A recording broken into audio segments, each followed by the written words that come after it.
How goes it, everyone, and welcome to Mind a Parent, where today our topic is the Vimanas, ancient flying machines that were said to be the chariots of the gods, their palaces in the sky, and, according to the ancient texts, they were armed with weapons. Weapons that sound a lot like the weapons our fighter jets use today, which, I get it, sounds a little far-fetched, maybe even borderline crazy. But here's the thing, this is that very rare occasion where we can actually take the ancient written word and not only bring it to life, but actually validate its capabilities, leaving us with the very real question, could these ancient stories actually be true? Well, that's what we intend to find out. So, let's get to it.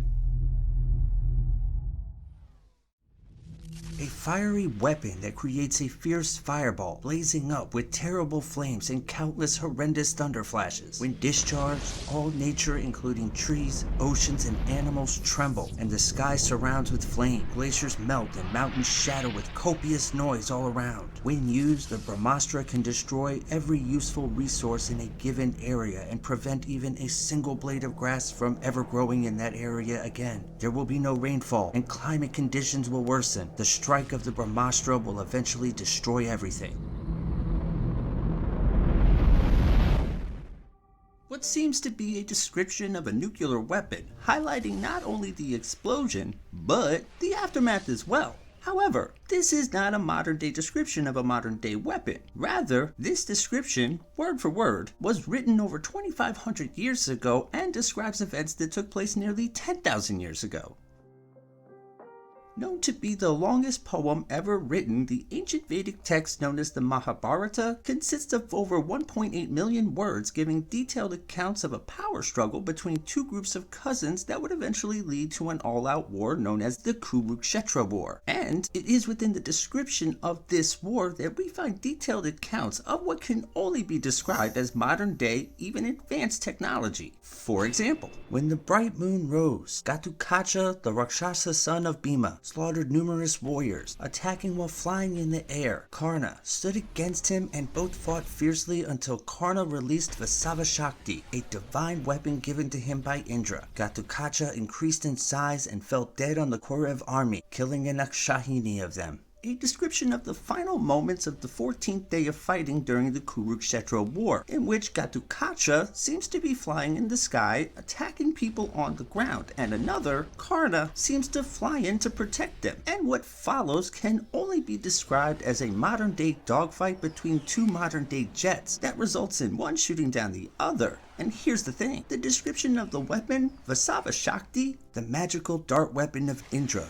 unfailing at executing its targets. It could be used only once, and upon usage, it killed the opponent. Sounds a lot like an air-to-air missile, and the effects of its use. Ghatotkacha increased in size and fell dead on the Kaurav army, killing an Akshahini of them. Sounds a lot like a jet being shot out of the sky. And this is just the beginning, because found within the Mahabharata is 46 different descriptions for 46 different weapons, each one different from the rest, and each one serving a specific function. And they sound eerily similar to our modern-day weapons. For example, you want heat-seeking missiles?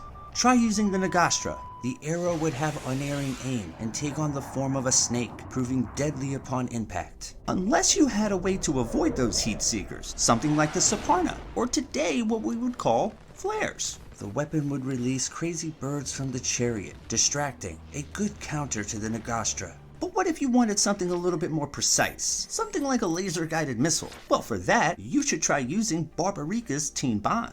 3 infallible arrows. A single arrow was enough to destroy all opponents in any war. The first arrow was used to mark all things Barbarika wants to destroy. On releasing the third arrow, it would destroy all things that were marked, and then would return to Barbarika's quiver. If Barbarika used the second arrow, then the second arrow would mark all things that Barbarika wanted to save. On using the third arrow, it would destroy all things that are not marked. Or maybe you just want to rain down destruction with a good old-fashioned bombing. And for that, I would suggest using the Indra Astra, a divine arrow that upon release would multiply into many arrows, falling from the sky like a shower, destroying its targets, capable of killing many men. Or maybe you're like that evil guy from The Fifth Element.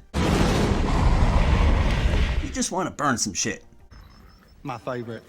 Well, for you, my friend, I would recommend the Ashra. When discharged, the weapon would emit flames, inextinguishable through normal means, burning everything it touched. Wait a minute. This is the future. Where are all the phaser guns? Please vacate the museum.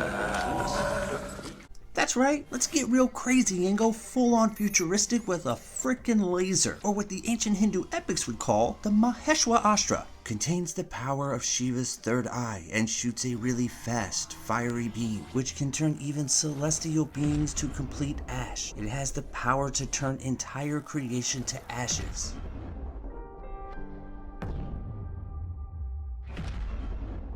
On and on, weapon after weapon. This ancient text, that again is over 2,500 years old, seems to almost perfectly describe not only our modern day weapons, but some of the sci-fi ones as well. However, the description of the weapons are just the words on the paper. What takes this ancient text to a whole new level of intriguing is the fact that these words produce actual craft that can actually fly. Because using only the description from the ancient text, engineers were able to 3D print an actual reproduction of an ancient Vimana, and despite the odd appearance, the end result not only concluded that the object was aerodynamically sound, but that it produced lift, which in turn means that this ancient text, that again is over 2,500 years old, accurately describes a machine that had the capability of flight. And if you want to take this to the conspiracy level, take a look at the Pentagon footage that was released a few years back, and you tell me, do you not see some similarities?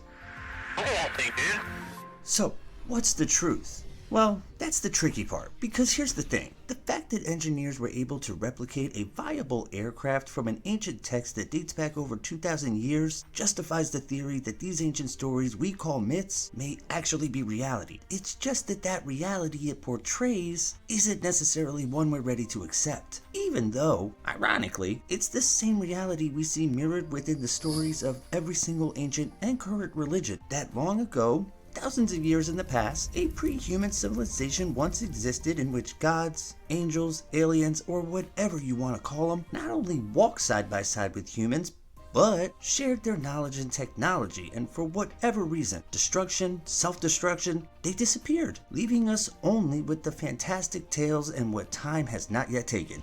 But hey, that's just my opinion. I could be wrong. I've been wrong before. What do you think? How's it going, everybody? Corey James here. Just wanted to say thank you for checking out the video. I very much hope you enjoyed it, and if you did, do the little guy a favor. Hit the buttons, the like, the subscribe. If you're feeling a little frisky, hit that notification bell. Leave me some comments, suggestions on future videos. Do it all. Once again, thank you, and I'll see you on the next one.